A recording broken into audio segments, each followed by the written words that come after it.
Well, most every church would say that they want to grow if you ask them. And when they say that they want to grow, most churches mean that they want more people to attend their church. But growing as a church is not just about numbers. We should want to grow as a church, not just so that we can have a bigger church, but so that we can fill more seats, but because people are being saved and lives are being transformed. Now, most churches will say that their mission is to seek and save the lost, or to reach the unchurched. What church do you know that wouldn't say that as part of their mission? After all, Jesus tasked us, believers, to make disciples of all nations. But when churches say that their primary mission is to reach out to those who are not yet believers, when churches say that they want to see these not yet believers come to their churches, do they really mean it? Are they really willing to do the hard work that it takes to attract new people, unchurched people, to meet them where they are, to learn what it will take to draw them in, to create environments that new people will be comfortable in? Many churches who say that they want to see new people come to their church and that they want to see new people come to faith never do anything different. They come up with a nice mission statement and they put it on their website, and then they just keep doing what they've always done. And they wonder why no new people are coming to their church. If churches really want to see people come through their doors, if churches want to see people come to Christ, then they have to do something more than just hope and wish that the people will come. It will take action, and it will take sacrifice. It will take getting out of their comfort zone and doing things that are new and maybe even a little bit scary. It will take being willing to set aside their own preferences for the preferences of those they are trying to reach, and that's hard. Are those churches ready for that? Are we ready for that? In 1 Corinthians 9, verses 22 and 23, Paul says, I have become all things to all people so that by all means I might save some. And I do this all for the sake of the gospel. What are we willing to do to become all things so that some might be saved? By all possible means. Whatever it takes. Are we ready for that, church? I certainly hope so. Because I believe that Cedar is at a crossroads. That we can choose to stay where we are and be comfortable with things the way they've always been. Or we can pull up our sleeves and we can get our hands dirty and do whatever it takes. That some might be saved. Are we ready? I hope so. So now this summer we've been talking about growing deeper and wider. Deeper in our faith and wider in our reach with the gospel. But again, just talking about it won't expand our reach. We've talked about some of the things already in the last few weeks. We've talked about some of the things that we can actually do to start expanding our reach. Things like inviting people to come with us and experience Jesus for themselves, to come to church with us, to come to choir with us, to come on Wednesday nights, to come to our small groups, whatever, come to our church events, whatever it takes. We've talked about getting to know our neighbors and loving them no matter what. And listening to their stories and sharing our stories of faith. The only way that we, Cedar, are going to grow is if we're actively doing these things and much more. And so today I want to start talking about some of the things we need to be aware of if we're really going to reach people outside this church. This is just the beginning. Today is not going to be all comprehensive. You can't get it all done in just 1 hour or 20 minutes, half an hour. It's just the beginning of this conversation.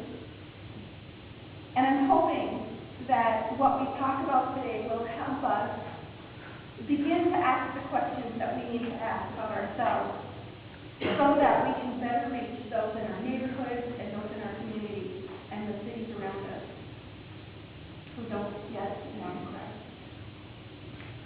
Those who don't go to church, those who never have been to church, or those who used to go to church and just don't go anymore. You know, there was an article recently published, a little while back, in the newspaper about the unchurching of America and how this generation is a largely unchurched generation. And I have a friend who is an executive pastor in a large denomination in Colorado. And in a recent talk that he gave, he stated that this generation is probably the first generation of people who actually have folks who have never set foot inside a church ever. It used to be that even if people didn't go to church regularly, they had been at some point, at least once, and probably more. They knew some of the songs, they knew some of the prayers, they knew some of the people. They knew who God was, and they heard about Jesus. But this generation, we have many who have never set foot in a church, who have never heard anything about the Bible or God, and won't know unless we do something drastic. So, the first thing that I think we all need to be aware of is how those people, those unchurched people, this generation who either stopped going to church or has never been to church, the first thing we need to recognize is how they view us as churchgoers. We would call ourselves Christians or Christ followers, but they know us as those people who go to church. Well, we live in an age where people are more and more suspicious and disillusioned with organized religion. And here's how they see church people. They see them as hypocritical, unloving, and judgmental. When we think about hypocrisy, we're seen as hypocrites because we don't really live what we profess. We profess a Jesus who cares for the poor, but we resent people who need help, and we wonder why they don't just pull themselves up by the bootstraps. We profess a Jesus who is selfless, but we strive to keep as much as we can for ourselves. After all, the one who dies with the most toys wins, right? We say mean things to people behind their backs. We gossip. We use pornography and engage in sexually inappropriate behavior. We lie, we cheat on our spouses as well as our taxes. We claim to be Christians, and yet we live no differently than anyone else. If we took a poll of the people in the neighborhoods around us and asked them what difference they see in their church-going friends from just your average person, most of them would say they don't see any difference at all. We fail to be like Jesus, and we fail to live like Jesus. And rather than admitting our struggles and ask for help and forgiveness, we put on a holy face and we pretend everything is okay. We try to look perfect, and we're not. So what do? Well, we have to remember that spiritual form of transformation means becoming more and more like Jesus. It's a process. It takes time to get there. And if we hope to change people's perception of us as Christ followers, as church-going people, then we must have the humility to admit that we are not there yet. We must be transparent about our flaws and our failings and show people the forgiveness that we receive from Jesus. We have to be honest about where we have come from and where God has brought us to. And we have to be honest with where we are now and where God is still continuing to change us. Are we willing to be that vulnerable? Are we willing to be that humble? Are we willing to be that transparent? scary stuff, and it's hard work. But if we hope to reach the people who don't go to church, that never been to church and stopped going to church, we have to be willing to be real with people, or they will continue to see us as hypocrites. Christians are also seen as being unloving. We're known more for what we oppose or what we hate than for what we love. Ask anyone who's not a churchgoer what Christians don't like, and they can list them all. Ask them what Christians stand for, and you'll probably get a blank stare. We talk about what we oppose at rallies, and we write about it in articles, we carry signs, and we shout slogans. Amos 5:15 says, yes, hate what is evil, and love what is good. What we love should speak louder than what we hate. People need to see how much we love Jesus, that we love our neighbors.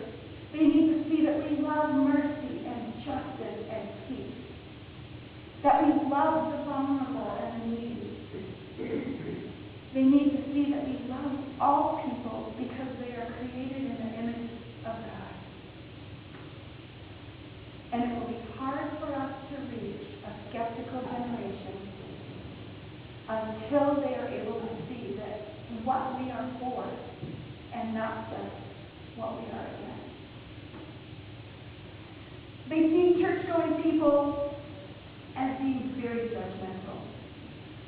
There's a difference between discerning right from wrong and being judgmental. When we are judgmental, we place ourselves in the position of the judge and we decide their punishment.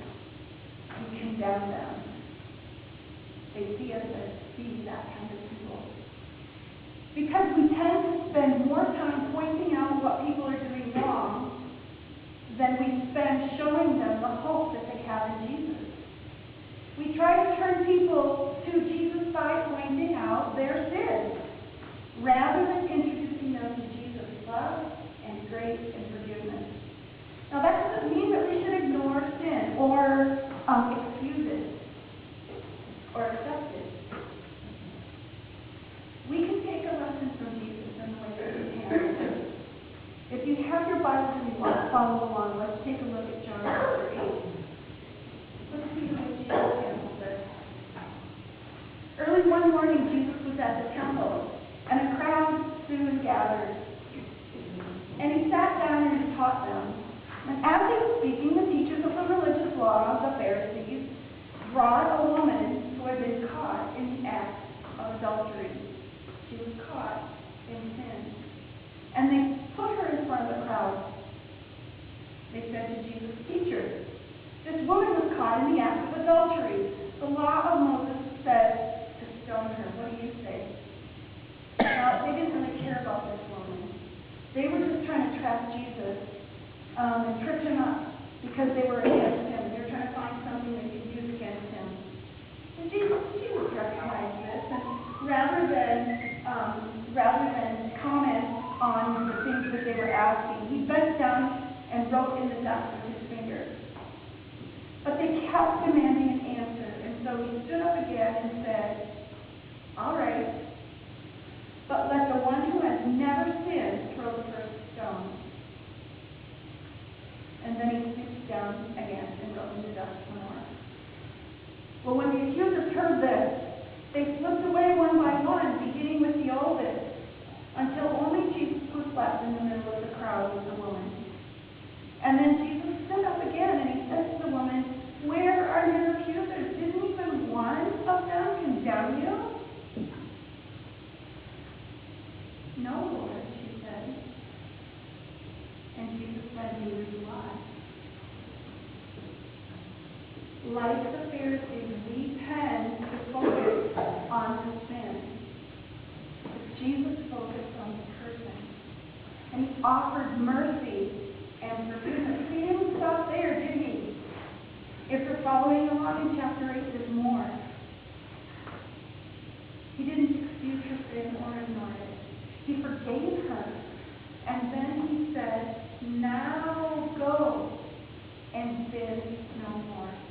yourself go and leave behind you your life of sin. Do you see the example that Jesus set for us? Yes, we need to discern what sin is, and we need to reject it.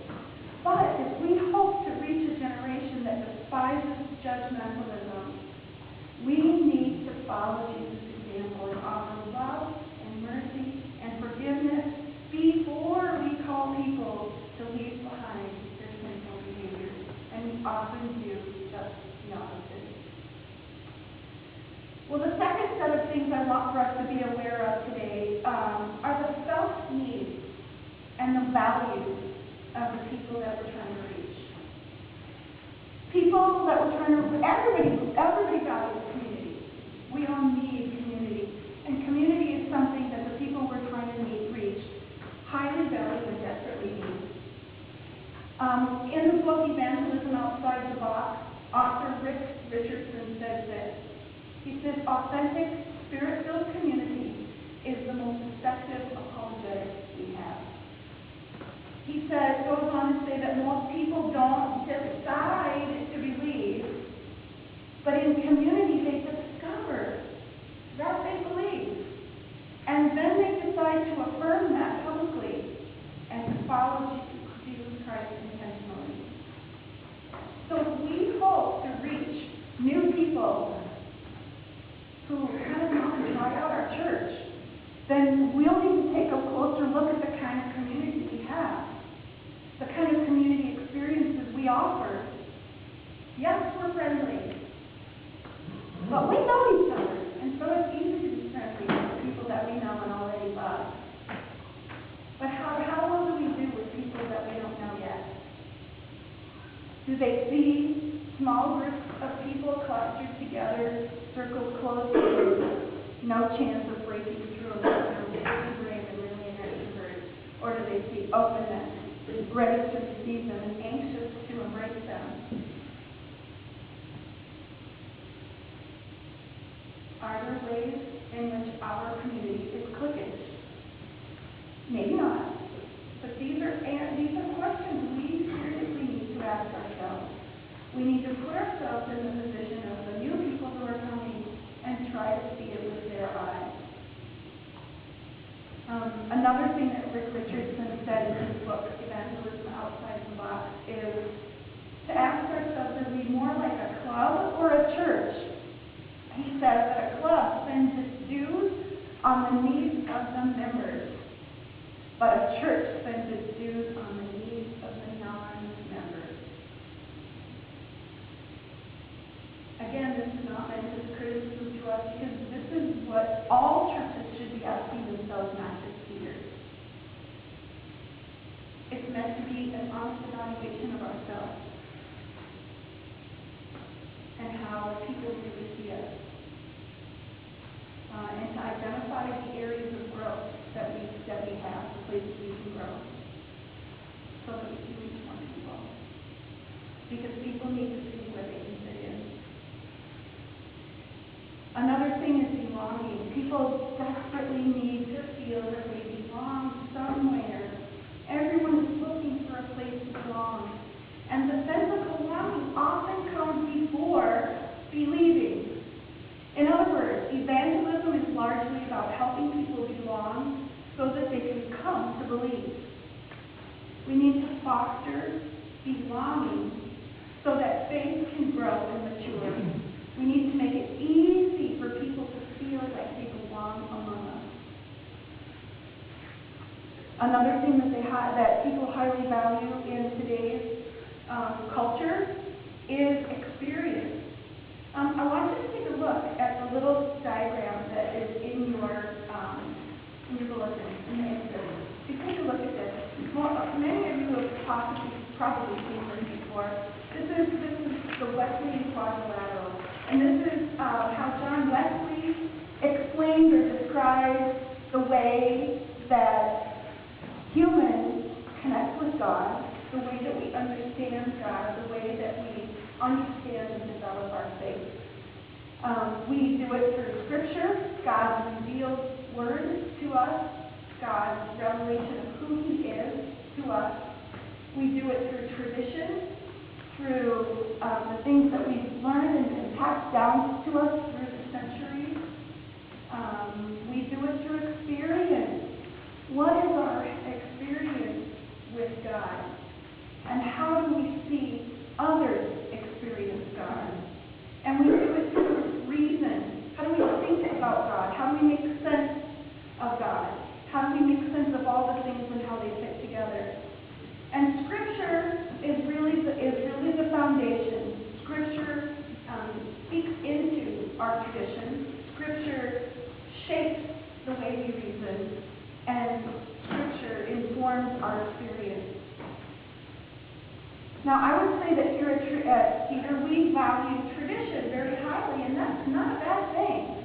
If we're trying to reach a community of people who most likely value experience more highly than tradition, then we need to rethink maybe some of the things that we do, or figure out how we're going to create experiences or places where they can experience faith, experience the presence of God.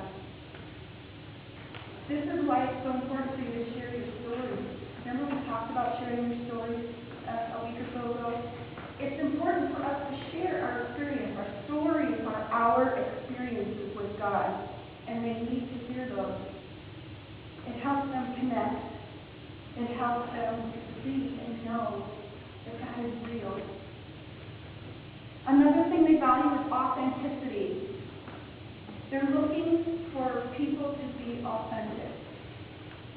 The church is often seen as putting on false piety. We need to be genuine. We need to share our struggles and our sorrows. Let them see that we suffer pain, as well as the good things that are going on in our lives. Yes, praise the Lord, absolutely. But share your hurt and your suffering as well, and how God fits into that. People need to see that when they come with their pain and suffering, there's a place for that, and that God is in that. Often people learn more from us about God by watching the way we suffer than they do by watching the way that we flourish. And then finally, we need to be aware of what kind of environment we're creating. What kind of environment do we have? We need to be aware of the things that can be barriers to new people.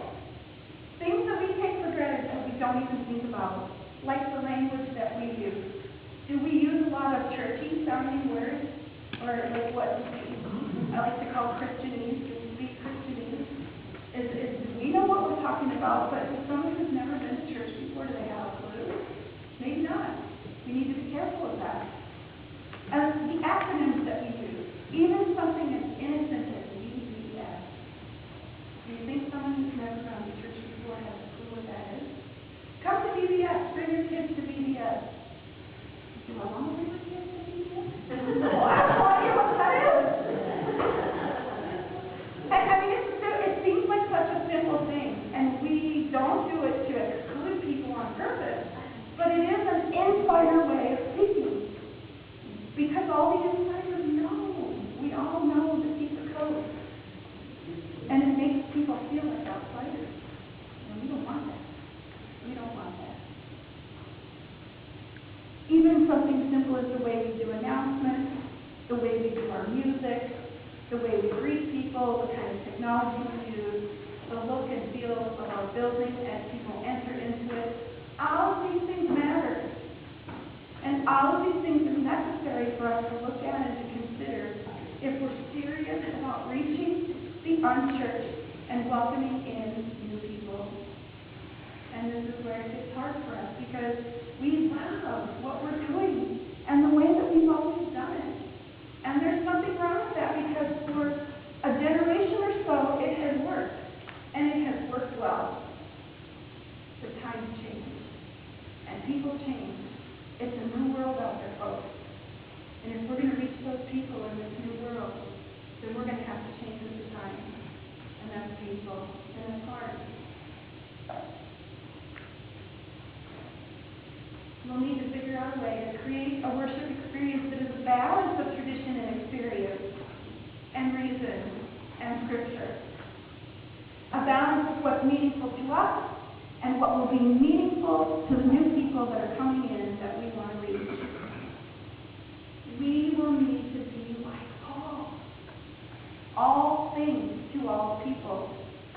We will need to adapt like Paul to their preferences and their ways.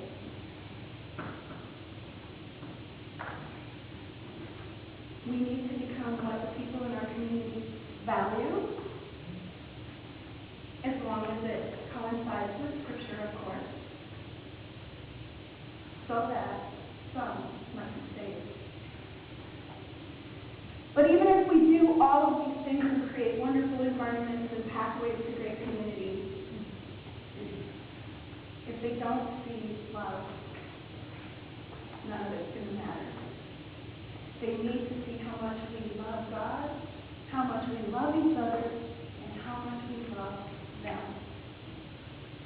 They need to experience God's presence here, or nothing else will matter. If we're really going to reach out to the unchurched, we have to be ready for it, and we have to be willing to really pull up our sleeves and do some hard work. And I pray that we are.